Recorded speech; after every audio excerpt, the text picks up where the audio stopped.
I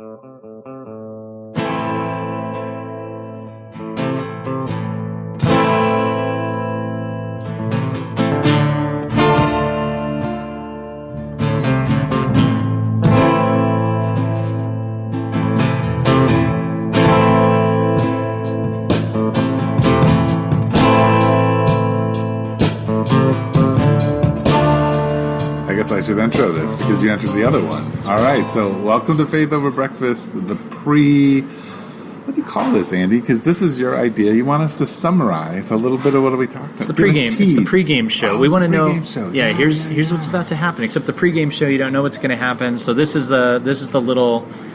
Hey, here's what this podcast is about, because it's free flow and it changes. Yes, it is free flow and it changes. So we talked about movies. Yeah, we've talked about Christian movies and not so maybe Christian movies. Yeah. And if you listen, you'll find out what Andy's favorite movie is and how it impacted his life, and hear some deep stories about it. That's right. Yeah, and you get a lot of Eric's insights on movies. And then we get into some activism, some questions about activism, and there's actually a lot in this podcast, I would say, about the mind of pastors and what it's like. There are little snippets all the way through. Yeah, I think so. Yeah, that was fun. I enjoyed it. I hope you guys do. Yeah. So tune in, and thanks for paying attention to what we say. Thanks for coming to breakfast.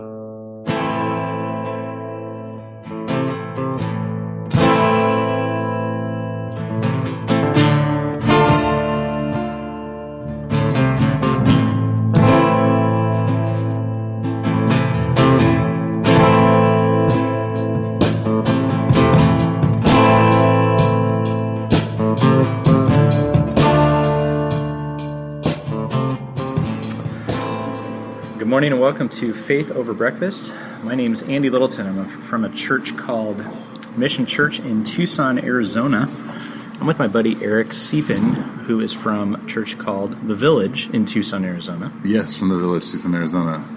And here we are. And we're back at a place where we typically record. It's a little place called Exo Coffee in Tucson, Arizona.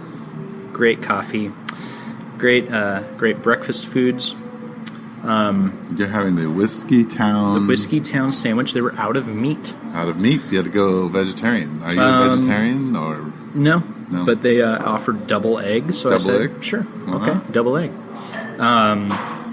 It's also they are now a venue in the evening and have I saw that down there. An incredible assortment of mezcal. So if you're interested in drinking deeply of the fermented agave. You can come here in the evening and do so to your heart's desire. And for those of you listening across the world, Japan perhaps. Yes, our Japan listeners, we don't want to offend you anymore. We noticed you stopped listening. And then you're back. You're back. Yeah. Oh, well, great.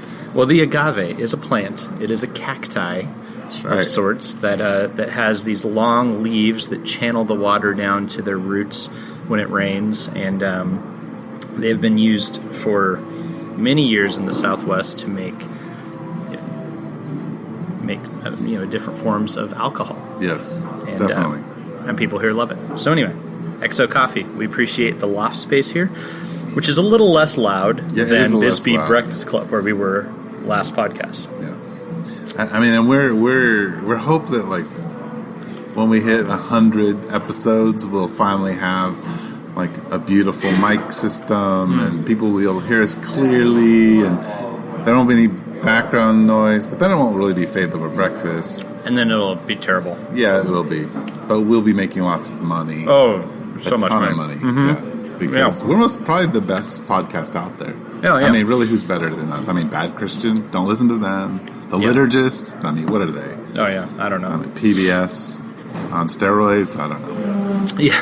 Yeah, I can't think of a podcast that's better produced and the more interesting. Are great. The transitions are incredible. They're so great. Yeah. Nobody does an awkward transition like us. Anyway, so there you go. Now, full of pride, we enter into podcast number 30. Yes, it's podcast number 30.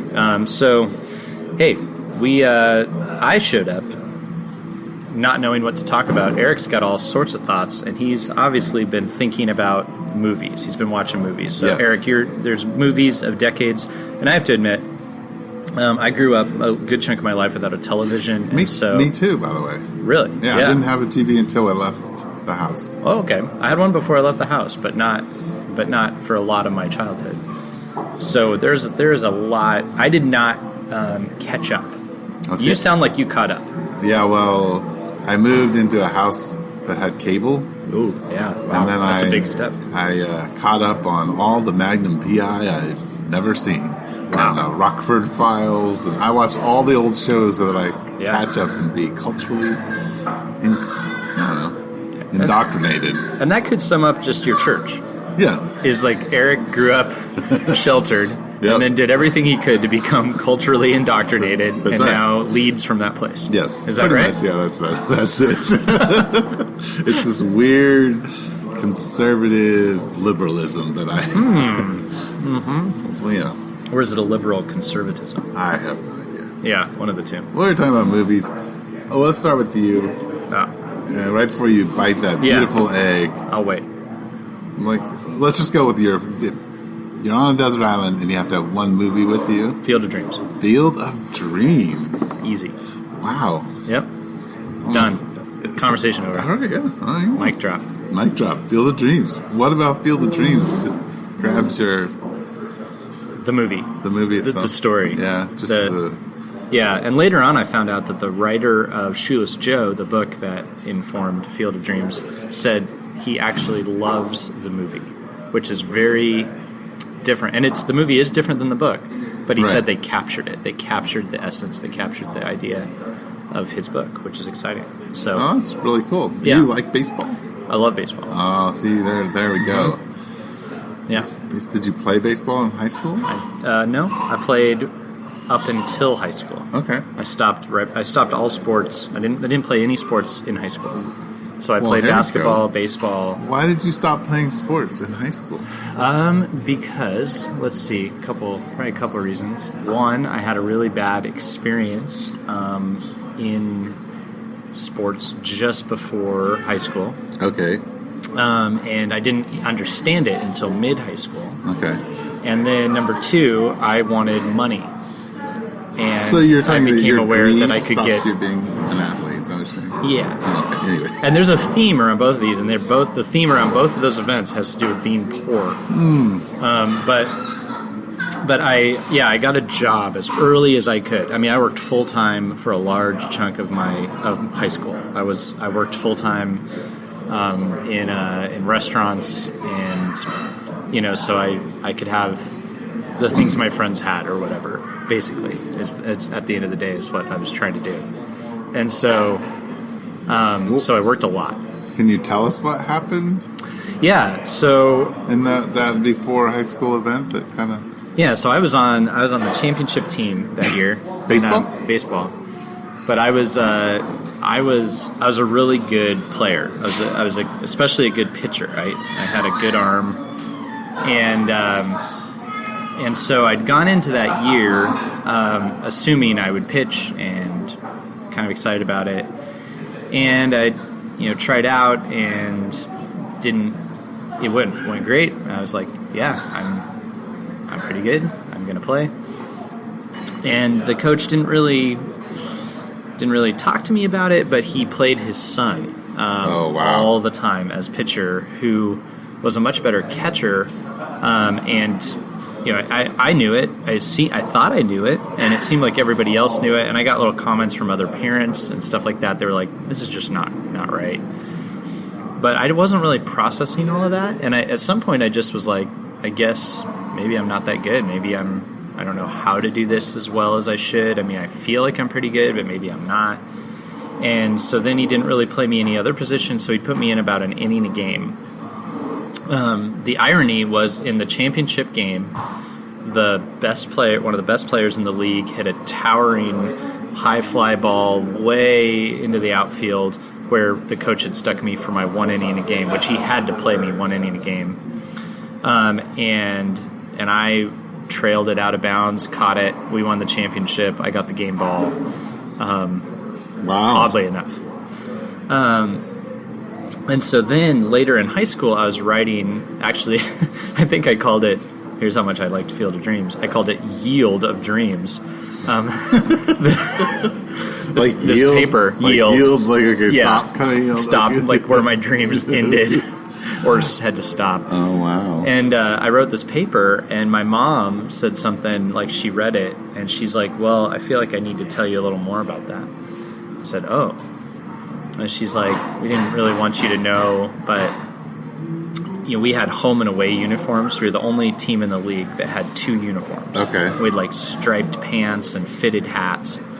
And she said, your coach owned the sporting goods store, and so he provided the uniforms, but everybody had to pay more money. And we went to him and told him we couldn't afford it, and he basically just kind of passively said, "Oh, don't worry about it." But then he would not play you because you didn't pay for your uniform. Oh, man. Yeah, Oh. and so my first reaction was I was really mad at the coach. Like, what a jerk, and I just, like, every time I drive by that store, like, now I'm in, like, mid to late high school when I learned this. And I was just like, I hate that store. Like, I hate that place. I hate that guy. But then later on, I thought about it more, and it was like, I wish my parents would have been like, no, you can't do that. Like, I'm going to put my kid on another team. He's good, or something, or exposed it, and they just kind of let that happen. So there was a disappointment later that came with them not standing up against that. Yeah. Because they always, like, we were poor, but they always kind of just, like, they had that mentality of like, well, there's nothing we can do about it. And that is something that I wish wasn't there. I wish both of those things hadn't been true. Yeah. But that was really demoralizing to only play 1 inning a game. And the next year, that was the year they moved the pitcher's mound back. So I had a full year of not pitching from that distance. Yeah. And so the next year I tried out for pitcher, and I just didn't have it. Like, I wasn't, like, in tryouts I wasn't as good. Like, I was throwing short, and the other kids were, like, used to it. And so I played 1 more year. Maybe that was my freshman year. I can't remember. But I didn't play for the school. But that year I played outfield, and I did okay. I still had a good arm. I could get it from center field to home plate, without a bounce. But I don't know. Something just changed. Yeah. I just wasn't as excited about it after that. Wow. So there you go. Wow, I didn't realize that we were going to delve deep into your emotional psyche with Field of Dreams. Mm-hmm. Wow. So I could be right now you've got- talking to like a professional baseball player had life gone differently. Who knows? We'd have better mics, let's be honest. No, we would have better mics. Yeah, I kind of doubt that. I mean, I was good, but I don't know that I was that good. Okay. But who knows? I mean, that was also, I was pretty young, so Yeah. had I stayed engaged and really worked on it, who knows? One of my friends from middle school went on to play minor league ball. And we played contemporary to each other. I don't know. Who knows? Yeah. I would say he was better than me. Yeah, I would definitely say he was better than me. Field of Dreams, that's your movie. Yeah, I mean, because you've got life. baseball, but then you have, like, relationship with the father. Yeah. And so that piece of the movie was always really special to me. And so, yeah, I think, and that whole narrative, I mean, this is like with my dad and I, like, kind of being, like, more disappointed with him at first, and then, like, coming back around to, like, understanding him more later, and that happens in that movie. And even when I was young, even before I was, like, endeavoring to understand him more, I wanted to, and I connected with it. I got the movie Field of Dreams in a McDonald's Happy Meal. Do you remember when McDonald's offered VHS movies with Happy Meals for a while? No. Yeah. I got my VHS of Field of Dreams with a Happy Meal. That's pretty cool. Uh-huh. That's pretty cool. Wow.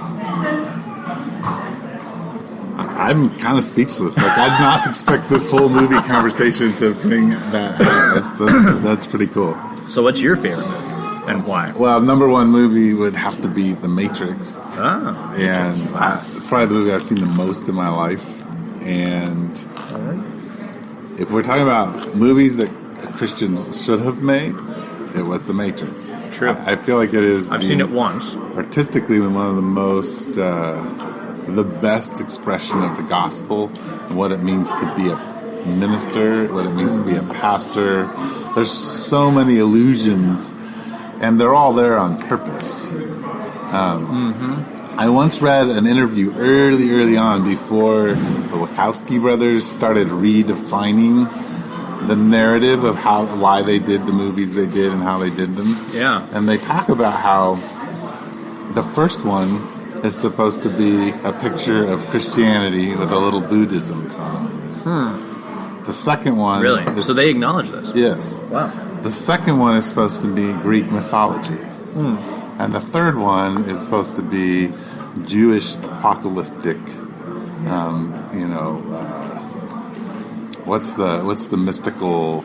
Oh, like Gnosticism? No, the Jewish mysticism.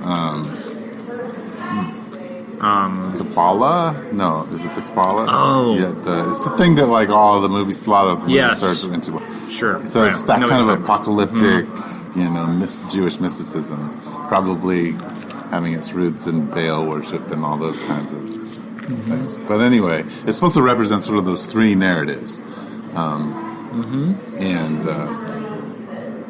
And you see all the illusions of it as you go along and the way they kind of pointed things in that direction. But when The Matrix came out, I was just starting to do ministry in the culture, meaning I was beginning to sit and have conversations with people where it really felt like we were in a post-Christian world, where I was talking to people, so it had to be like 1999, I guess is when that movie came out, somewhere in there. I'm talking to people, and they're asking me questions, they're not informed about Christianity, so they're asking me questions about, like, well, how is God and Jesus connected? Was Jesus a real person? What happens inside a church? I've never been. Yeah. Like an ignorance of those things, and so, and how, like, just the sense of being lost, like when Neo is you begin to realize he's in this world that doesn't really exist and isn't really satisfying, and you're constantly trying to find the thing. And then when he is like pulled out of the battery connector or whatever, there's a baptism scene. He like flushed in, and then he's raised up, and then they're reconstructing his body, and then reality actually stinks. Like the food doesn't taste good. Yeah, like it's not the reality you thought you were going to go to. And the way they do that with the different changes in color and and then having to go back in, like this whole concept of going back in, but you can't be drawn in. You're going in there to pull people out, and there are all these things you have to be aware of, and you're being constantly chased by darkness, and the ship kind of representing church in itself, and the gathering of the people, and the gifts and skills that they have, and then of course Neo sort of kind of evolving into being a Christ figure and giving up his life for everyone. So it's just a fascinating. So I think I watched it like 6 times in the theater, and I don't do that. Wow. And cried every time we watched it. Because it just felt like it represented sort of our life. Yeah. So, yeah, that's sort of where that is. I mean, I still go back to it to kind of remember why I do what I do. I should rewatch it. It's been a long time since I've seen it. And plus, then it has amazing kung fu in it, so it's fun. There's always, there's that. And all the, it's interesting because it's a mix of that violence and the philosophy and all that kind of stuff. So. Yeah.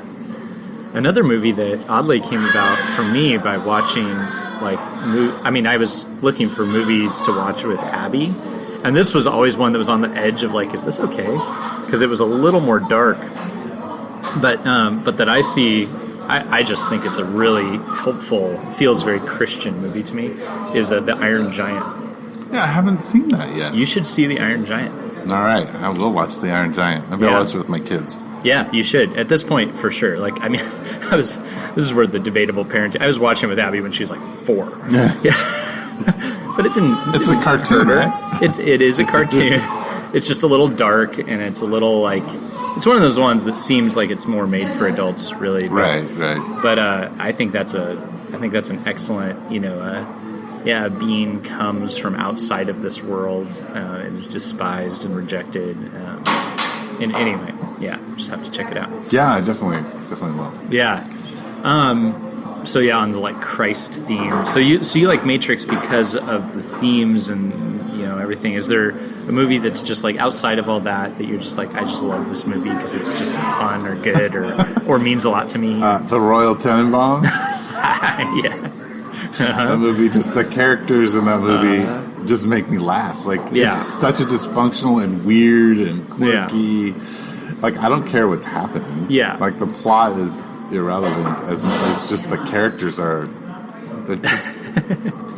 There's not a lot you can say about them. They're just so funny and so.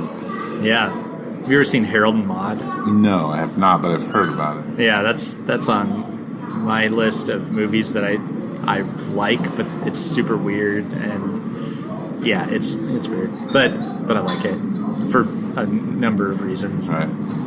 But it's like dark humor, a lot of Cat Stevens music. Anyway. So there you go, movies. Yeah.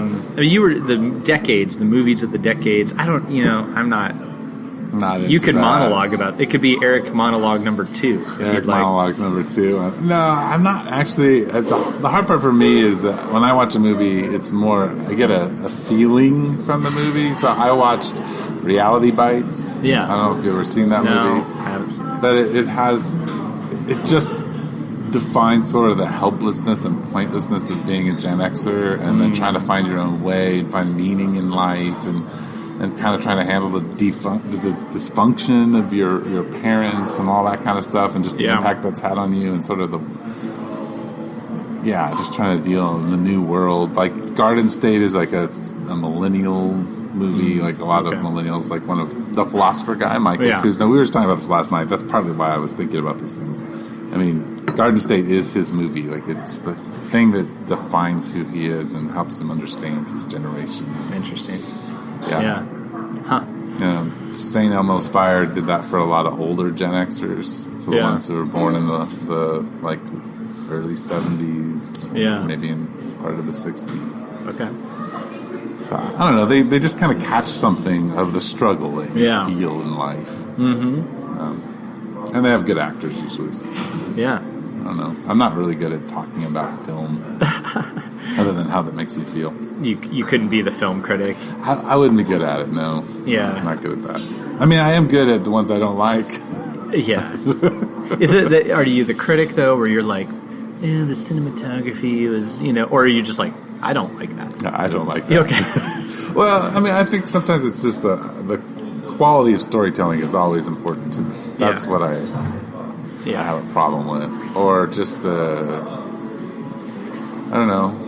cheesiness of things. Yeah. I don't want my cheesy movies to tell me have a moral message in them. You just want it to be cheesy. Yeah, just be cheesy. I don't like morality movies. You know what I would like? I would like a film critic newspaper, column or whatever, where they just are, or maybe this for food as well, where it goes kind of like this, I went over to so-and-so diner. I thought the food was bad. I don't like it. You shouldn't go there. And that's it. And the column's over. Yeah. And it's not, no nuance, no, or like the movie, just like, this is a great movie. You will like this movie. Unless you don't like these kind of movies, in which case, don't go. Yeah. Looks cool. Looks cool. Yeah, very, very simple. Yeah, just that, instead of all this, like, gobbledygook. So, I don't know. Is that kind of how you do your sermons? I probably... This is a good passage. You should read it. Jesus is a good thing to believe in. You should believe in God. unless you don't. In which case, I'm sorry. Or yeah, no, I don't do that at all. So The sermon was brought to you by Andy. this passage is true. Do what it says. Okay, good night. Well, my sermons would be a lot shorter and a lot more, and maybe people that's might actually really appreciate the that. key to church growth for you. Oh man, maybe it is. So how, by the way, just to make that really bad segue, like, how's your Saturday yard sale go? Yeah, so we bought our building. I think we mentioned this recently on the podcast. There was a bunch of junk in there, so we had a sale. It went fine. I was hoping we'd sell a little more, but I think we made like $900. Sold some other stuff on the side. So that goes toward working on the building, and the stuff got out of the way, and the floor of the main room is all torn up, and half the walls are torn off, and Wow. you can see red brick, and that was the goal, was to get that all cleaned out. So that happened, and a lot of our people from the church were involved, which is cool. It's just fun to see everybody. Did you take lots of getting pictures? involved. I'm taking quite a few pictures. Good, Yeah, because that's been was the best thing for us. Mm-hmm. And it's been funny about our church is that we started out taking a lot of pictures, and then you stopped. It's hard to remember because you get caught up in the event itself. But we live in a world where you want to be able to tell the story. Yeah, and pictures are the way we tell stories. And I've been good about sharing. I've done, this is where like the Instagram and Facebook story has been kind of a cool feature. Sure. But I haven't even thought about like putting them up at church, which we really should. But yeah, I have been taking photos of like every stage. I go by the building, even though we hired out this portion of the work. Like I just want to be there. So like if I have a 20-minute window, like I'm going over there. So that's fun. Yeah. So that's exciting. So yeah, it's going. It's coming along. It's pretty nuts. We'll see what the end result is. It's kind of an interesting. I mean, when you're peeling off, like we're peeling off walls we couldn't see behind. Right. And so you start to like understand a space, and this is where, I know there's different kinds of minds, but I can't like design a space probably just from paper. Like, I know there are designers who can, they dream it, they put it on paper. Yeah, me. I need to be in the process. And to me, like, the building or the space, like, begins to, like, come up with its own identity in a weird way. Like, Mm-hmm. where it's like, I'm asking the question of, what is this? And as you're, like, peeling off the old layers and looking at the brick and looking at this and that, and you start to understand what this building should be. That's sort of how my mind works with all that stuff. And I'm sure that, I know that some pastors have that sort of piece to them, but a lot don't. Right. But I've got that. I have that side. Yeah, and I always have to be there and in some ways, let the room talk to me. Yes, that's exactly the way I phrase it. Yeah, like it speaks for itself in a way. I can't do that. I know there are people who just draw it out and then they see it in their head and it looks good when they're done. Uh-huh. Yeah, absolutely. But that's not the kind of designer I am. Right, same here. In some ways, it also is pretty therapeutic. Oh, yeah. Like, because it's something you can have impact on. And it's hard as a pastor because you don't always think you have impact. Sheesh, no kidding. And there's not a lot of measurables. Uh-huh. And the few measurables that there are, you feel like you're failing at them. Totally. So it's one of the experiences that shaped church planning for me was I went and took some student leaders to a pretty new church plant in Seattle. And what would be the name of that church plant? All Souls. All Souls, yes. Yeah, Andy Palander is the pastor. And he was early. I think about where we're at now, and I'm like, man, he was even behind where we're at now, or close, or whatever. And I was a youth worker, and so I had all this angst about, well, I don't get to do enough in my budget. And he, my buddy, the high school director, and I were there, and he looked over and he said, do you realize that essentially you run a small church of kids and all your funding is just handed to you by the bigger organization? Someday you will realize how easy that was. And holy cow, Andy, if you're out there, you were absolutely right. And I heard that, though I didn't understand it. I believed him. and that has been helpful Yeah, for me. totally. But a thing I remember, so we were staying at his house. I think I and maybe another person were staying at his house during the time we were there. And I woke up one morning and I heard a saw, going, and I went out back and he was just building a hutch outside in his yard. And I knew there was a lot going on that week, And I kind of walked out there and had a cup of coffee or whatever, and I was like, wow, I didn't realize you did woodwork. And he just looks at me and he says, I have to. He said, everything else I do never completes, it never resolves it. People in their walk with the Lord, and even me and my family, and it's always like one step forward, two steps back. A cabinet, though, I can start it, I can finish it, and it is something I need. I need something like that in my life. Yeah. And again, I completely relate to that these days. Because, ministry, very much like I love it. I know it has impact, but it's not measurable. It's like you not said, measurable. not at all. And it's really nice every once in a while to have something measurable. Right. Well, and even if somebody says, Andy, like last week, your sermon, like it spoke deeply to my heart. I went home and made these changes. Right. And then they don't say anything like that to you for the next 3 years. Yeah. Right. The cabinet, you walk by it every day. And there it is. And it's holding things just like it did. Yeah. The And day it tells you, good job, Andy. You built me. And I'm doing what I'm supposed to do. Yeah. it sounds silly, but it totally is. No, it is so what it is. True. It's very true. That's totally true. Oh, man. Yeah. So, yeah. Right, and the cabinet never says, I've decided that what you had said for the was actually invalid. Yeah, it's not valid. Or I've decided that that you aren't my builder anymore. Right. I'm going to another builder's building to serve him because he is better than you. The cabinets. Or you really let me down. Yes. It's hard. I mean, I don't think people fully grasp how difficult it is to walk in front of people and care for them and follow Jesus, and I know other jobs are hard because I listen to people, no doubt, but it's just different. It's not something like, it's a little insane to be a pastor who cares about people. Yeah, I suppose there are a few other jobs where there's some parallels that I think about, like even like being a business owner, because I get to experience a little bit of that as well, where it's like people are looking to you to make decisions, looking to you to care for them, looking to you to lead them. But there still isn't that. There can be a spiritual component, but often there isn't. So there's like layers, and I feel like with a pastor, they're just there's all these layers of your,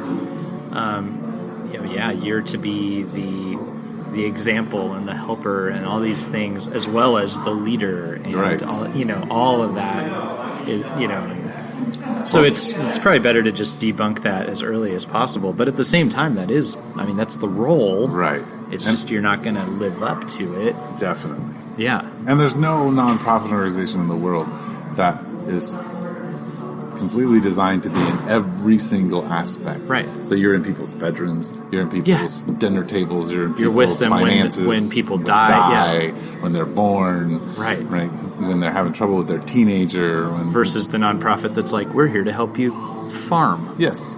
And otherwise your life's up to you. Right. Yeah. Yeah. And it's a big part of, and the product you have that you're offering them is not one that has like a set plan to get you somewhere. It's one that says, "Oh, we're going to walk with Jesus together for the next as long as you stick around, right? Yeah. Or I stick around, or whatever." Yeah. It's a different world. It is. But anyway, speaking of that world, though, and back to movies, you mentioned Christian movies. Oh boy. Yeah, I did say something about Christian movies, didn't I? You did. You mentioned it before we started. Yeah. And so, Christian movies, it's a weird world. It is a weird world. I would assume, I should throw this out there, that some of the people listening to this watch Christian movies. They do. And some are throwing up in their mouth even as we speak about them. Yes. And so why do some love them and some hate them? And then tell me... Well, first start with why you think some people just love them and why some people hate them. And in that, I think we're going to get your opinion on them. Oh, really? Probably. Well,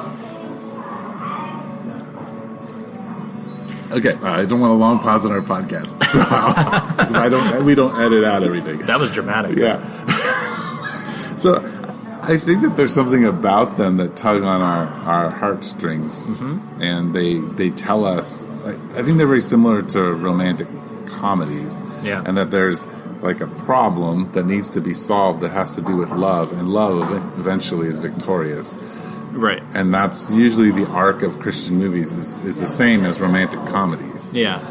That there's something very difficult, and you see love conquering the difficulty. And that's what we all want to be. That's the Disney Princess tale. Yeah. We want to be reassured that that's the thing. And so, but the problem is we get drunk on that. And I think, and so it's the same with like Caleb. I think that there are some really significant songs being sung by Christian artists that are played on Caleb, but they're not all like we get drunk on that particular experience, and we just drink it, and we don't want something.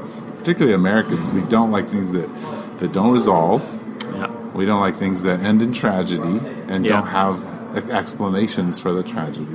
Or where the explanation is hard to deal with. Yes, so the explanation is very hard to deal with. I mean, you don't hear a lot of K-Love songs that, based on Romans 9. No, you don't. There's none. Where they're singing about perhaps this person was fashioned for the wrath of God. Did you fashion me for the wrath of God? I mean, the closest would be there's a Caedmon's Call song where sometimes I feel like I'm not chosen. You've hardened my heart like Pharaoh. Wow. So there is one song I can think of that actually does reference Romans 9. I don't think it was played on Caleb. Maybe. Probably not. Yeah. But I think that there is that. And so sometimes there's not, the questions are not answered. The difficult questions are not addressed. Right. Because we want the more simple narrative. Yeah. Because I think it's not just Christians. I think we as Americans don't like to think too hard about stuff. Yeah. So I think that's probably, and then the quality. I don't know if it's the money or when you keep making these arcs. Well, I think there's something to the consumer base in the system that feeds a problem, and so I have a buddy who's a filmmaker, and he tends to make promotional films, but he's been a part of a couple production films. One of them be in this classification of the Christian movie. Okay. And somewhere in a discussion either with him or somebody connected to him, I learned this little tidbit that essentially every Christian movie is profitable and will be purchased. Like almost all of them. Like there are people, business owners, marketers that know that there's such a base of people that will watch almost anything that comes out that has that family-friendly logo on it. Yeah. That is with a dove that kind of leads you to believe this is Christian. That if you make one of those, they will buy it. They will watch it. And so you don't have to invest a lot to make money. And in fact, if you invest the bare minimum, so I liken it to the side table at Target, where their goal is to make something that will be consumed by as many people investing as little money as possible. And there's all sorts of abuse that happens in a system like that, because it's like you're going to pay people as little as possible to make it.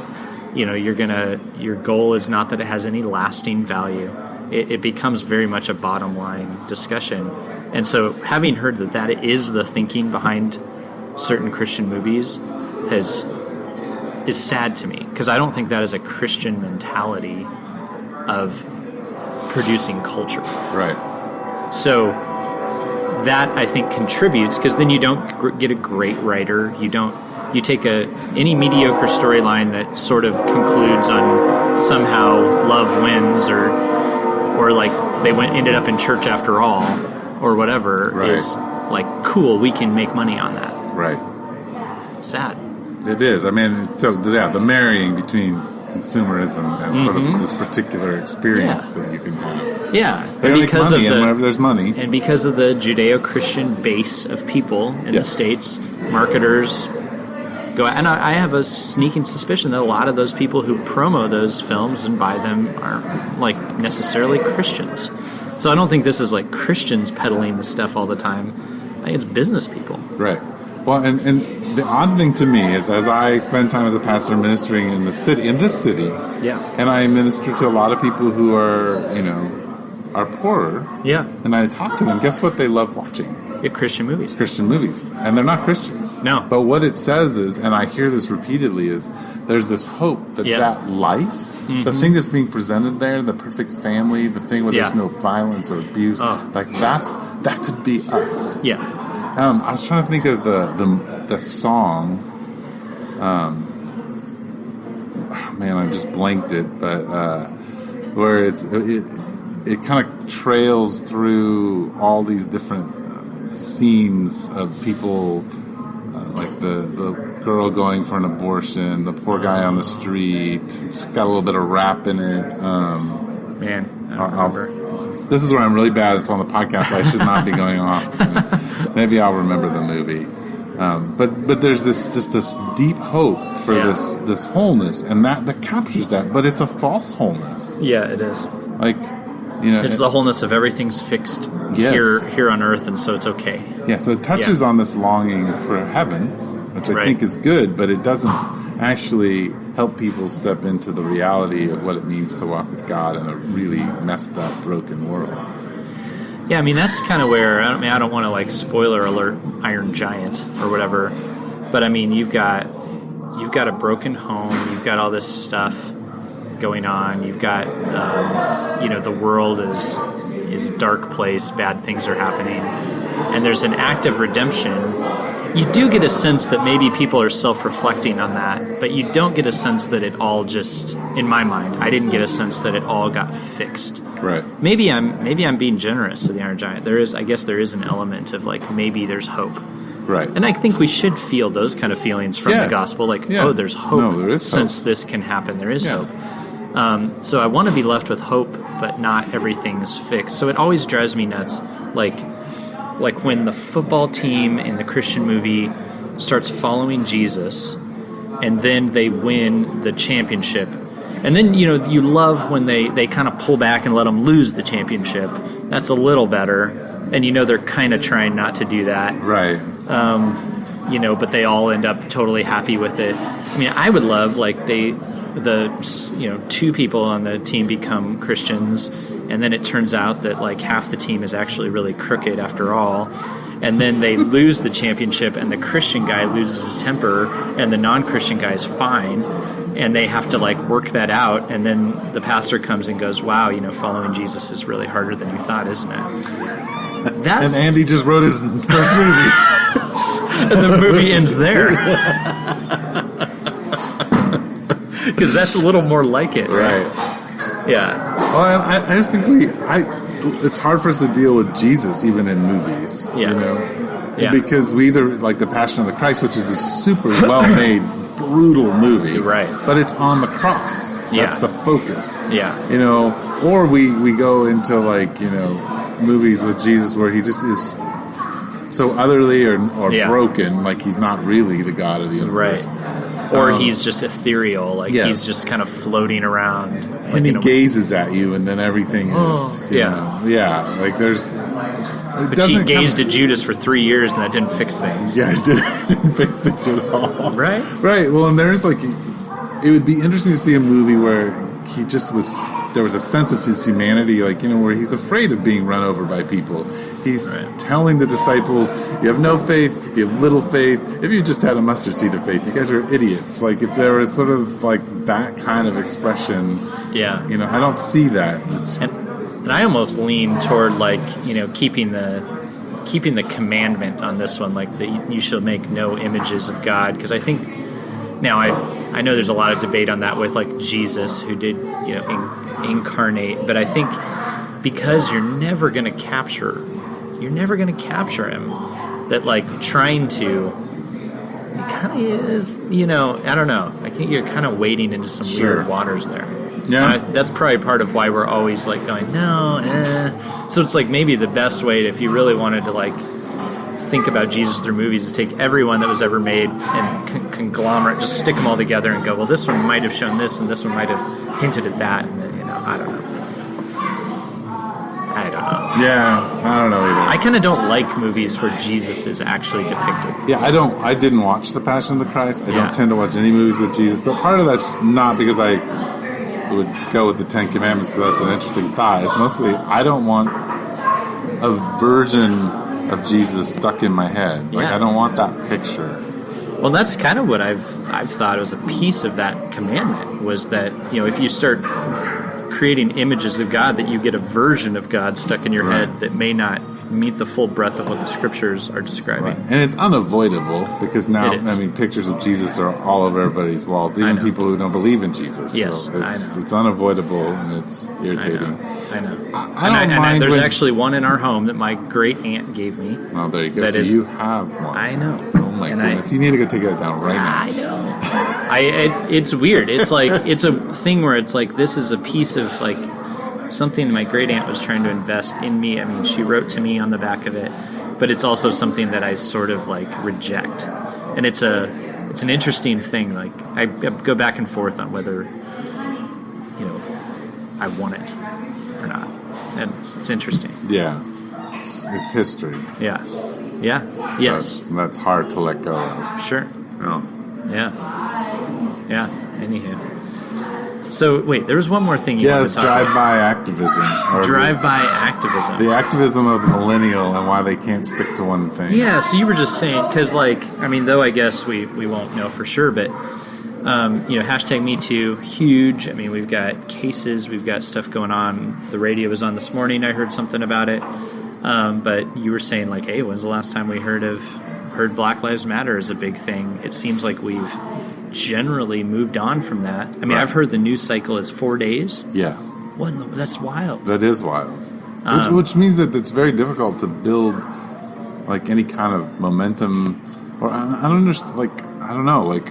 What really matters is the question. Yeah. If you're just looking at the news cycle, and I know there are people still working in all those areas, but sort of the bandwagon activism is a new thing because of social media. And people will jump on that. Yeah, you're right. There are people who are dedicated to these things and working very hard, and no doubt. Yeah. That's has always been the case, still is. But the populace that gets really big onto one, gets behind something and pushes it, and then moves on 2 weeks later or forgets. Yeah, what do we make of that? Well, I think some of it is oddly, but I think some of it is none of us are in relationship with each other. Yep. So the only thing we had to bind us was this moment where we're Me Tooing it or fighting against police abuse of power. But then, there's nothing really left for us to connect to. So we're moving on to the next thing to connect to.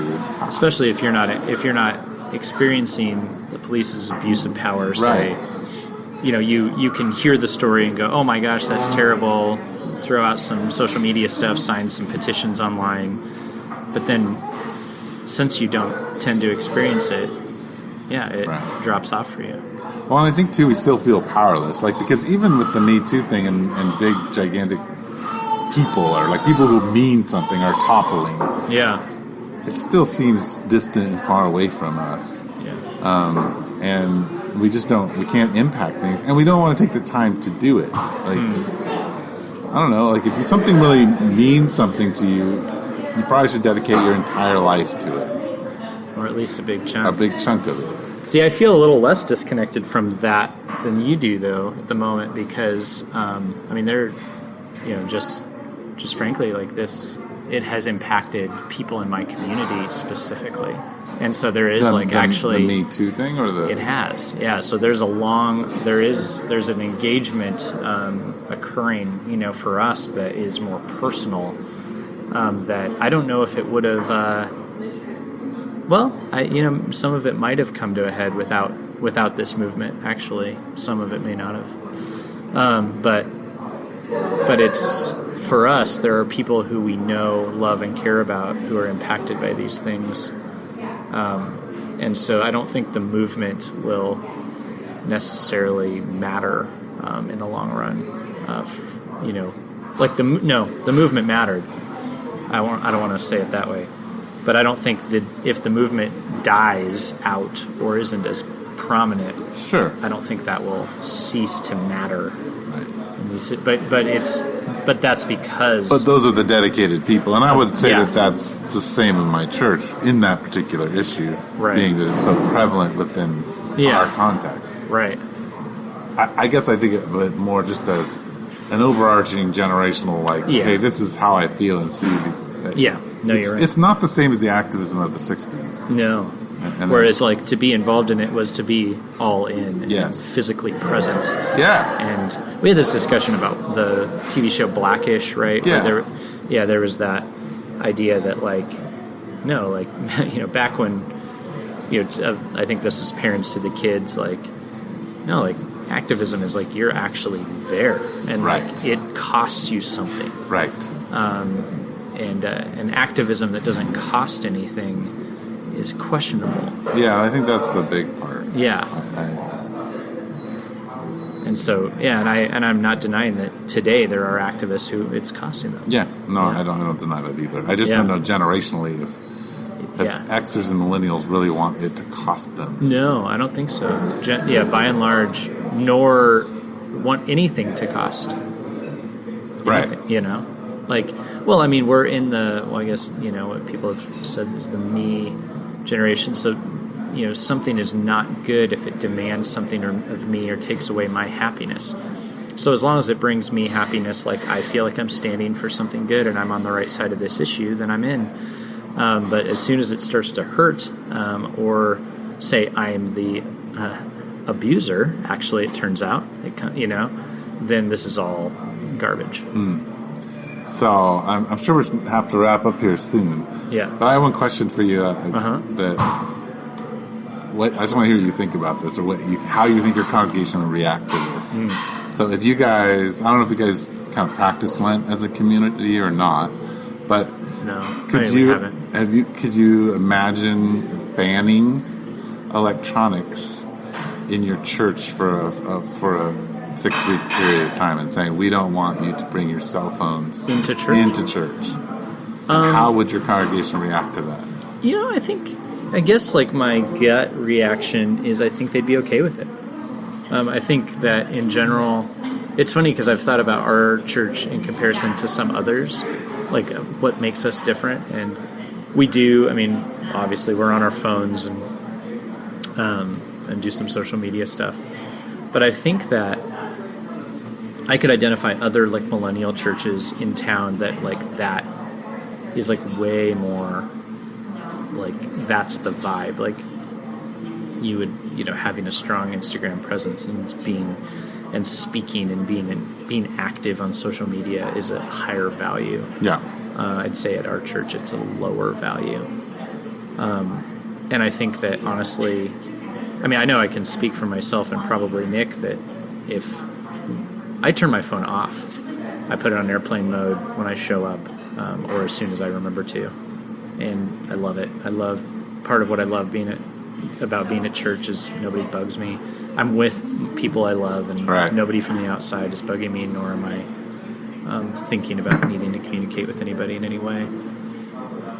So Nick and I as leaders, I think, would be all in with that. And I have a feeling that it wouldn't be a hard sell at our church to tell everybody to, hey, just throw your phones in the trash for the afternoon and spend time together. I think by and large everybody would be okay with it. That's cool, and it's probably led by you guys. Like I think there's we did that, and I thought we didn't get any pushback either. We were like, fine, that was my old youth group when phones started. I was there right when middle schoolers started getting phones because I was in a wealthy community. Now you don't have to be in a wealthy community for that to be the case, but at that time it was like a new phenomenon in a wealthy community. And so I found this really goofy bag with a big monkey face on it, so I tried to make it fun. And it's like we collected all the phones and you had to put them in the monkey bag. And at first, the kids were just furious. But then it didn't take long. I kid you not. No more complaints. Like, because we talked, they hung out with each other. They didn't miss a thing, and I was just inviting them to an hour and a half of that. And so I've actually thought about it before of like, it wouldn't be the worst thing in the world to have a box at the at the door and say, hey, put your phone in here. We're going to be with each other and God exclusively for the rest of the night. And then you get it back when you leave. Yeah, you could get a nice safe nowadays because the phones are like $900 a piece. No, Eric's told me that you guys have said, like, hey, feel free to answer your phone at church instead of that whole, like, please don't answer your phone. Right. Like, but the way he says it is, right, isn't it like, if something is extremely important and someone's life is on the line, by all means, please answer your phone. Yeah. That's very important to us. But that's also kind of exposing how not important the majority of it is. Yes. Yeah. I mean, it's there to, like, make people kind of understand the importance of the phone. Right. And not shame them. Yeah. And have them feel like, oh my gosh, my phone's ringing. Yeah. So a lot of times I'll even, people... Hey, your phone's ringing, Eric. It is ringing. Look at that. Yeah, a lot of times I'll just stop when somebody's phone rings and say, "Hey, answer that." Like, well, when I was when I visited your church, your phone rang. It did, and usually I'm using my phone as a microphone. So it's really? Yeah, because it runs off of our video. It runs the video camera. So it just sits up there. In the same way, kind of turn my phone off because I just plug it in there. Yeah, but then it's ringing while I'm preaching, and I'm like, oh, that's interesting. But yeah. Yeah, I one time forgot to put mine on airplane mode and like kept getting calls in my pocket, and I was just like, oh, this is... And it was weird because it's weird how much like you're like, I need to know what that is. Yeah. And then you think about the days, which for you and I both, there were days when that we can remember in our adult life, right? No phone. No phone. Like, and loved it. And it was great. And you know what? Like, if somebody needed to get a hold of you, you had no idea. You got home and you found out. And you got back to them. Right. They left a message. The world kept turning. It did. Unbelievable. Today, the world would stop turning. It would stop turning. Yeah. But everything's changed. It's not the phone. Things are just more important now than they used to be. Yeah. There's so much information now. Yeah. I'm on my way home. I need to know if we have chicken. I keep getting called repeatedly. Yeah, you do. Look at this. You've got your watches tied in.